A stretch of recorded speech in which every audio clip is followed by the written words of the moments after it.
Olá, tudo bem? Começa agora mais um podcast Talk Mais, o podcast produzido pelo portal SP Rio Mais. Eu sou Poliana Vitorino e aqui do meu lado, na apresentação, o nosso jornalista Zé Guilherme. Tudo bem, Zé? Tudo bem, boa tarde, Poliana. Bom, e não é de hoje que a gente sabe que os alunos e ex-alunos do ITA são super engajados com a causa da educação, do desenvolvimento na cidade.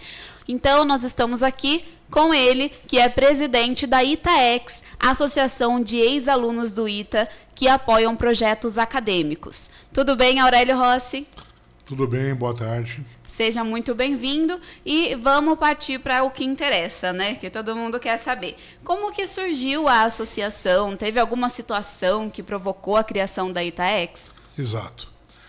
Em 2012, mais ou menos, um grupo de alunos do ITA escreveu um documento de reação ao que eles estavam considerando que não estava bom na escola. Esse documento, que eles intitularam Por que odiamos o ITA?, ele chateou um monte de gente, principalmente ex-alunos que gostavam da escola e diziam: caramba, a escola é tão boa, foi tão boa comigo, o que está acontecendo com esse pessoal? E aí um grupo de pessoas já formadas há bastante tempo, da turma 61 do ITA, quer dizer, o ano de formatura no ITA é o ano que dá o título à turma. Então 61 é a gente que cursou o ITA no final da década de 50 e se formou em 61. Um grupo de pessoas dessa turma veio a São José, conversou com o reitor, conversou com os alunos, conversou com professores e notou que existia de fato um descontentamento muito grande e que esse descontentamento, parte dele poderia ser resolvido, porque eles notaram que os alunos estavam reclamando, uma parte, um terço do problema, vamos chamar assim, é uma coisa que fazia parte da vida, que é, aluno, olha, você não está mais na casa da tua mãe, o mundo é esse mesmo, enquadra-se, né? Uma outra parte do problema era uma coisa comum nas escolas públicas, principalmente escolas públicas, ou seja, o fato de que alguns orçamentos privilegiavam um curso, mas não privilegiavam o outro, porque é assim que o dinheiro saía dos ministérios, né? Sim. Eles eram dirigidos para uma certa finalidade.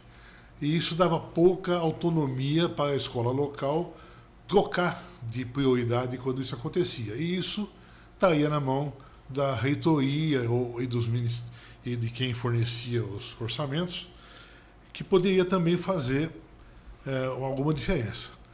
Mas existia uma outra parcela, que era uma parcela até razoável, que era o fato de que os alunos estavam pouco incentivados pela ausência de execução física de coisas que eram mais teóricas, embora a escola tivesse bons laboratórios, é um laboratório já com o assunto determinado, a linha de conduta determinada, e que com pouco dinheiro sendo colocado na mão de professores e de alunos que teriam autonomia e pouca burocracia, poderiam ser utilizados para fazer projetos ou para fazer o que hoje aqui é conhecido como learning by doing, ou seja, aprendizado por execução, né? Ou por fazer. É uma coisa que hoje já é moda na engenharia moderna, mas na época ainda não era. Podia fazer a diferença e motivar os alunos.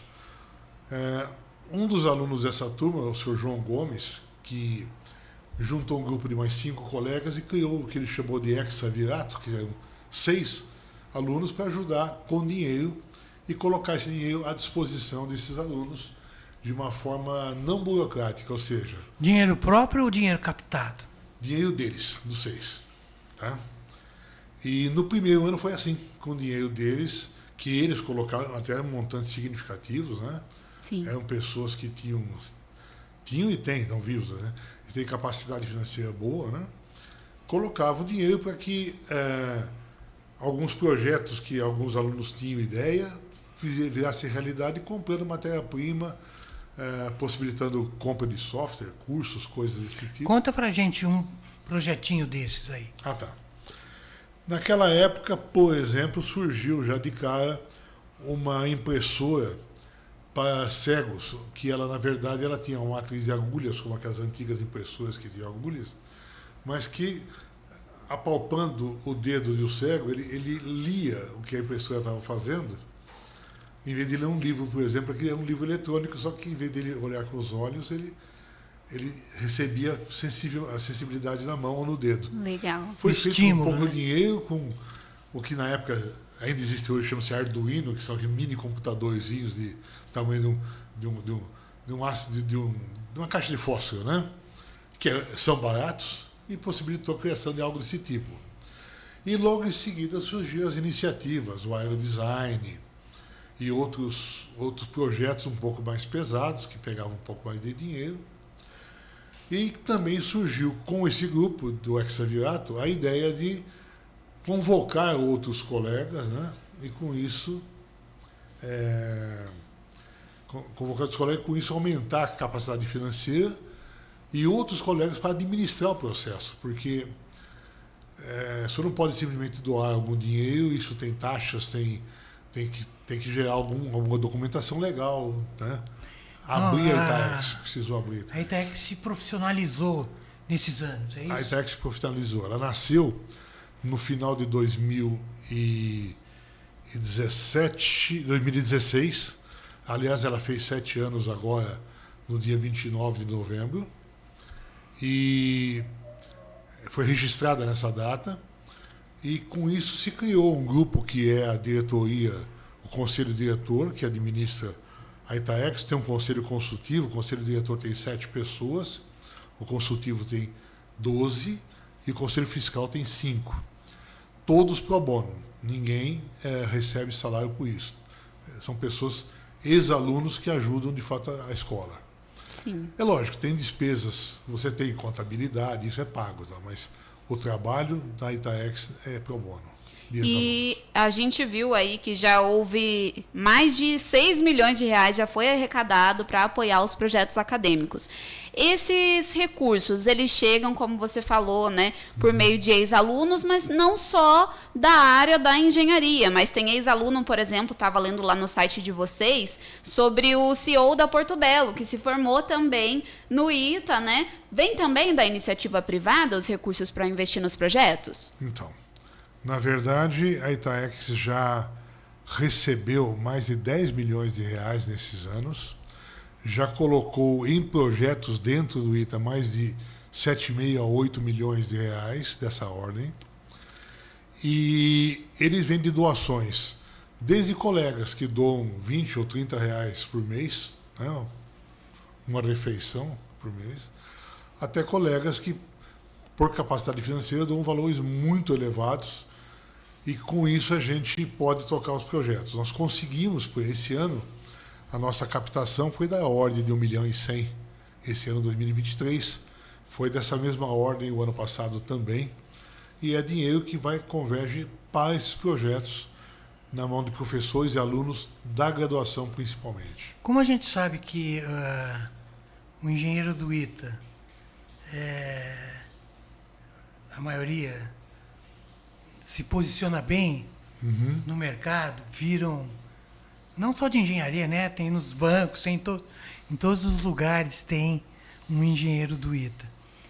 Isso facilita também, né? Isso. Esse trâmite de conseguir dinheiro, né? Exato. O ITA tem engenheiros bem colocados, como o senhor falou, em várias instituições da área financeira, como a Poliana havia dito, a área técnica, não precisa nem dizer da Embraer, né? Bancos, né? Muitos bancos têm profissionais formados no ITA, porque o equacionamento matemático na área financeira é uma coisa importante e tem que ser bem conhecida. No passado, isso era muito explorado entre colegas, no bom sentido, como uma network. E o Brasil não tem esse hábito, que é o hábito da Fundação Alumni, que nos Estados Unidos você vê muito acontecer.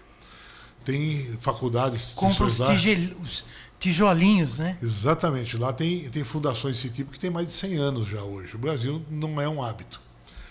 Está se tornando um hábito agora, com o fato de que as fundações patrimoniais foram regulamentadas por lei em 2018 para 2019.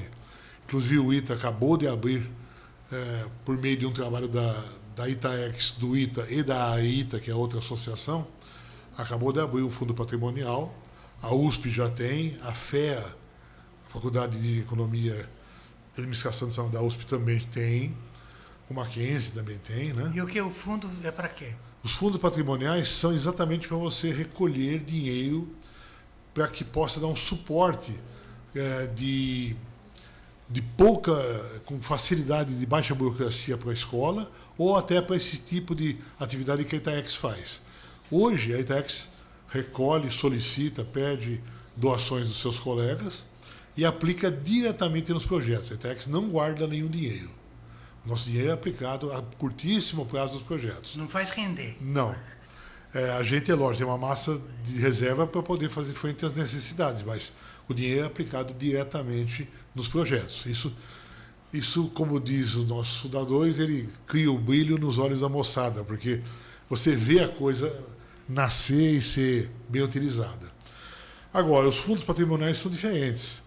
Eles vêm com a ideia de você fazer um fundo financeiro, onde essa legislação que agora existe, formal, ela permite que você aplique apenas o rendimento, menos o imposto de renda e menos a inflação, ou seja, não é todo o rendimento bancário, é só a parcela que você já deu como crescimento real do dinheiro, seja aplicada em outras entidades, que aí sim pode ser a Itaex, pode ser o próprio ITA, né?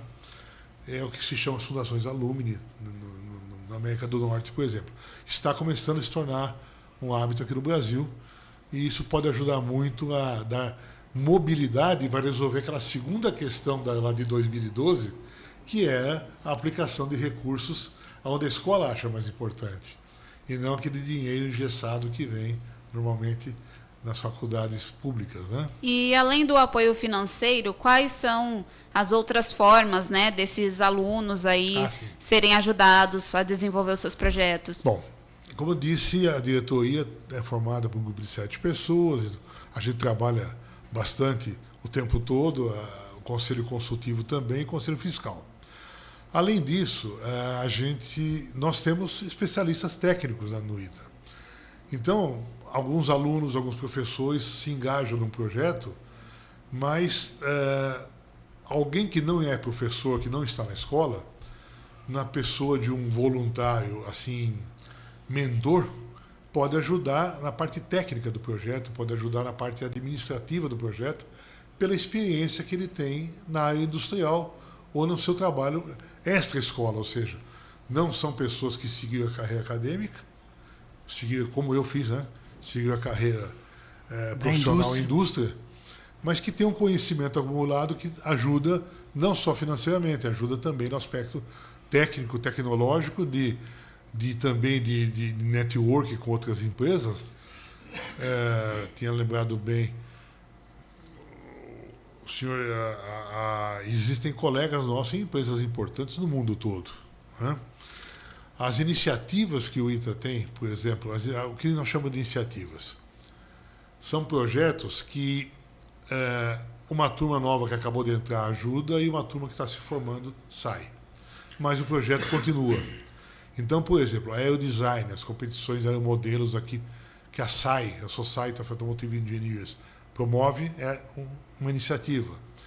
O ITA Android, que são robôs androides que jogam futebol. Robótica, né? A robótica, ela também vai se deslocando, ela tem professores que participam, tem pessoas do mestrado e da graduação, também é no mesmo esquema. E todo ano a gente vai alimentando com dinheiro para que eles possam, como aconteceu deste ano, o ITA Android fez um papel muito bonito na competição mundial que foi em Bordeaux, na França, em julho. Nós tivemos vários quintos lugares e quartos lugares, em várias modalidades. Nós estamos falando do mundo todo, tá? França, Alemanha. Sim. Na Sul-Americana, que foi agora em novembro, o ITA pegou 5 primeiros lugares e 2 terceiros lugares. É só robótica Android, com formato de ser humano, né? E, então, vamos dizer assim, e é uma equipe móvel, né? Os que vão chegando no 5º ano saem da equipe e os que vão chegando na escola entram na equipe. Viu, Aurélio, a gente conversou ali nos bastidores sobre, além de toda essa parte que a gente consegue medir, né? A gente está falando aqui dos projetos, do dinheiro e tal. Mas existe o ponto de vista, viu, Poli? O ITA trabalha muito com essa ideia do que o ex-aluno precisa retribuir. Exato. Porque ele recebe muito conhecimento e, de alguma maneira, há um comprometimento nessa direção. Eu gostaria que você falasse disso, porque é uma característica muito importante da escola, né? É isso mesmo, Perfeito. Aurélio? Então, tem até mais de uma linha, né, nisso que o senhor acabou de dizer agora, porque o ITA, quando foi idealizado pelo Marechal Casimiro Montenegro, observando uma boa escola norte-americana que ele visitou, ele pensou em montar o ITA e pensou em formar técnicos competentes e cidadãos conscientes.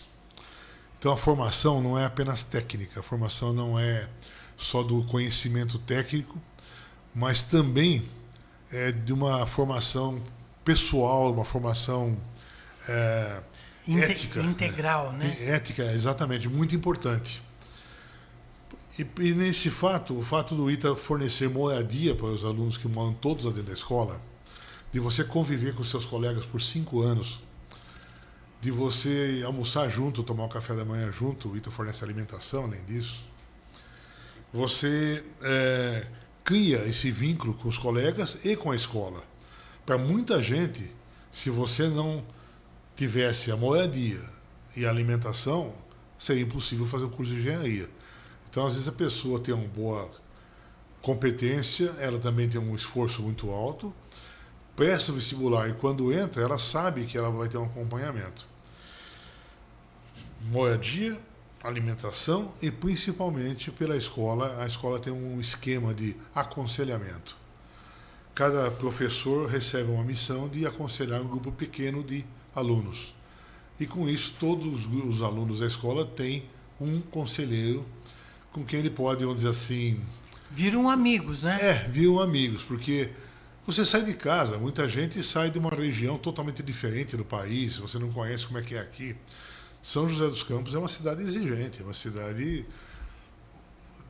O custo de São José dos Campos é elevado para você viver, o nível intelectual das pessoas aqui é mais alto que a média. Você vê os recolhimentos de impostos da prefeitura, que a cidade é uma cidade ímpar dentro do país, né? Ela se compara a cidades... A cidade tem dinheiro. Exatamente. O prefeito veio aqui e confessou que ele tem dinheiro.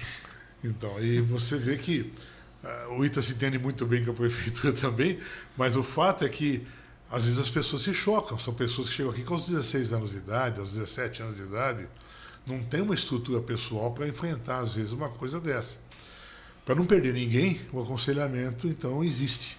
Existe desde a época que eu era aluno. Eu tive conselheiros quando cheguei na escola. Tive um conselheiro durante os 2 primeiros anos, que eu estava no fundamental. O senhor lembra quem era o professor? Lembro. Nos 2 primeiros anos, ele infelizmente já faleceu, uma pessoa excelente.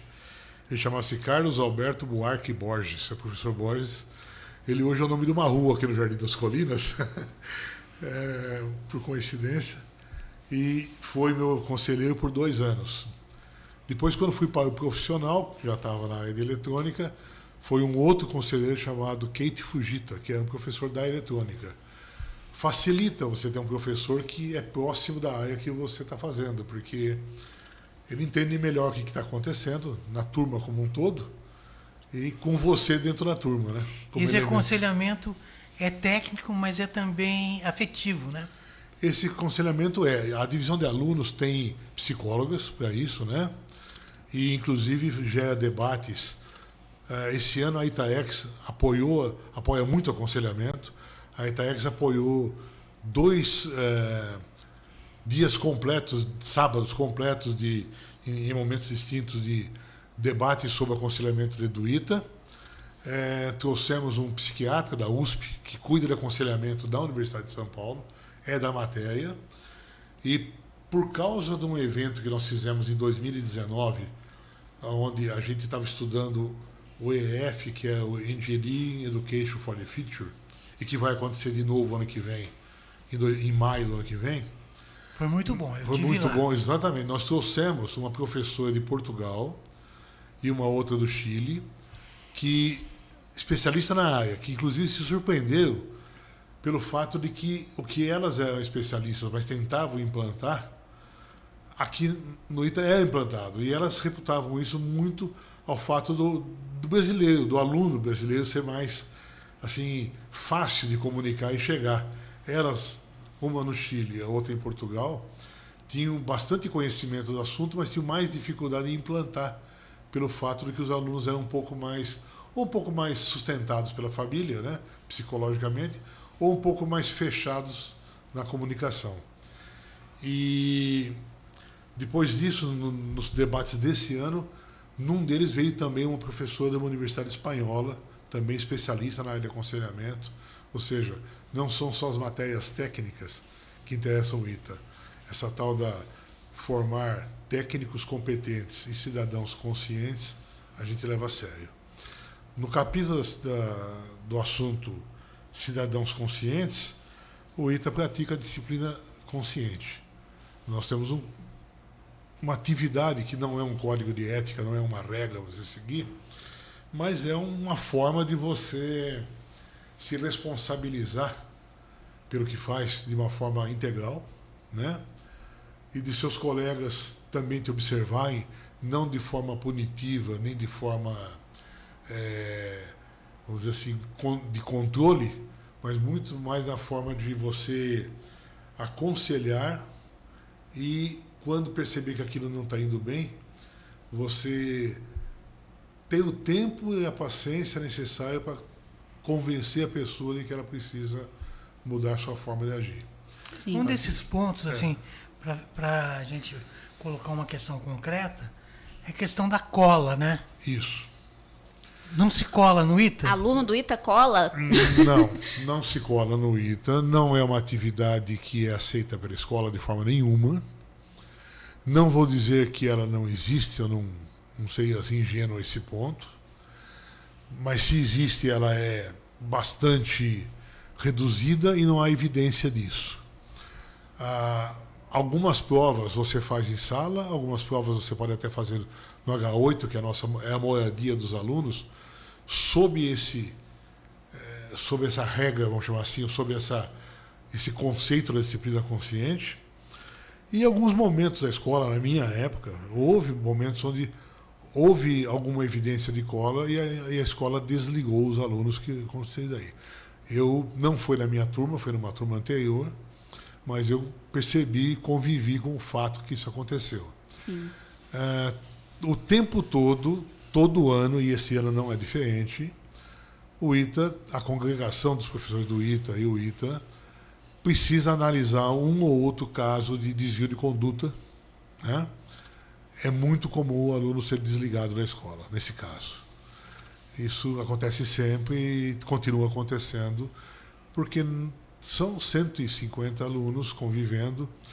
Existem momentos que alguém não age bem, é recuperável, a tentativa é de recuperação, mas às vezes a coisa degenera. Sim. E além, né, os alunos recebem apoio aí por todos os lados, como você bem contou. Mas além de receber, eles também dão, né? Porque eu cheguei a ver nas redes sociais de vocês alunos da prefeitura visitando, conhecendo os projetos. Fala um pouco pra gente sobre essa iniciativa também. Exato. Além dessa retribuição, que seria uma retribuição financeira ou pessoal para a Itaex, consequentemente para os alunos. Esse voluntariado. Né? Esse voluntariado, que a Itaex é só o canal, ela não fica com nada, né?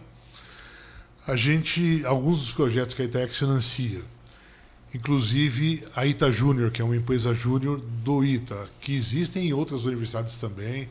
O Brasil tem empresas júniores famosas na USP, em São Paulo, a Universidade de Recife é uma das mais famosas. Em São José dos Campos, o Ita Júnior colabora com a prefeitura em um trabalho também pro bono, ou seja, se alguém ajuda a Ita Júnior, somos nós da Itaex ou outro, mas não é cobrado nada da prefeitura. A prefeitura é o articulador para que isso aconteça, ajuda na formação de startups que não têm porte para ir, por exemplo, para um parque tecnológico. O parque tecnológico tem a sua massa de startups, ajuda um monte de gente, orienta, tem mentores, tem financiadores, tem os anjos, né? Mas existe aquele negocinho pequeno, que é uma coisa ainda muito menor, que às vezes a pessoa não tem nem como se propor para uma FAPESP, para um FINEP.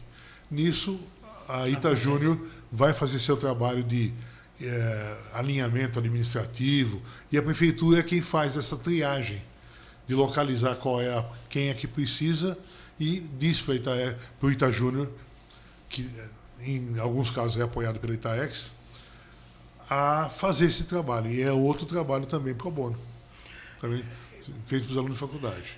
Outras faculdades fazem isso em outras áreas, né? Até de medicina e tal. Eu estou me lembrando aqui do CASD, né? Do CASD. O Casdinho. Queria saber se a Itaex está envolvida em ajudar o CASD. Vamos lá, então. As iniciativas, como aquela que eu falei, Rocket Design, a SAI, uns aviões, Rocket Design com foguetes, né? Os carros off-road, né? Os off-roads, o Baja, né? O SAI Forma Elétrica, que é um carro elétrico lá da SAI. A Robio, que é um projeto de eletromedicina, de uma mão mecânica. O Androides, né?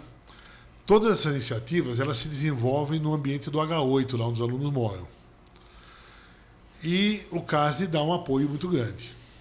Agora, o CASD não é só isso. O CASD tem atividade cultural, tem atividade acadêmica, de academia física, tem movimentos que o CASD faz também em área de inteligência artificial, junto com alguns professores, para competições, né, challenges. A Itaex, nesse caso, ela fez um acordo com a AITA, que é a Associação dos Engenheiros do ITA, porque a AITA já cuida de uma parte do que o CASD faz e do que o CASD como centro acadêmico, né? Não a escolinha do CASD, o CASD como centro acadêmico. Então, a Itaex repassa uma parte de sua verba para a AITA, que canaliza isso para o fundo do H8, por exemplo, que é onde eles moram, e para o CASD. Além disso, o CASD tem o CASDinho, que é um curso gratuito para pessoas que querem reforçar o seu estudo com vistas a uma faculdade, o CASD, o CASDinho, que é a escola, que também são alunos do grupo de graduação, da fase de graduação, que dão aulas nesses cursos aí, né? Mas nós fazemos isso, a Itaex faz isso por meio da AITA, porque já é o canal que está previsto pela escola e tal. A Itaex se concentra em projetos que alunos e professores apresentam para a Itaex. A gente lança um edital, periodicamente, uma vez por ano, aparecem lá 60, 70 projetos.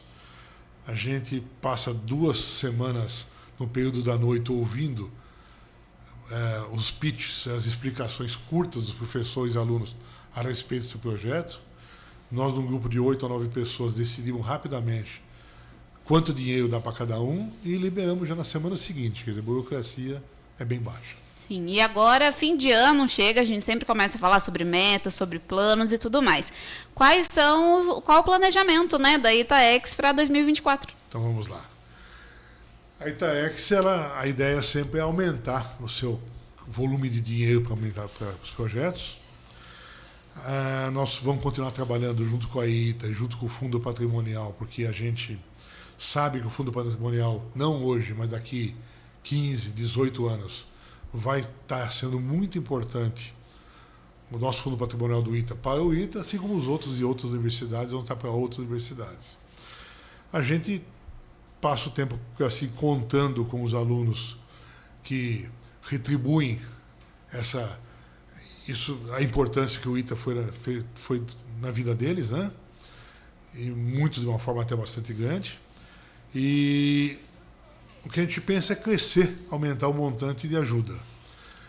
Nós participamos das atividades da escola, a gente tem uma excelente conexão com a reitoria do ITA, mas não é nossa função cuidar da escola. O ITA decide o que ele faz, a parte acadêmica é uma decisão da estrutura da escola, da reitoria, da congregação, das divisões.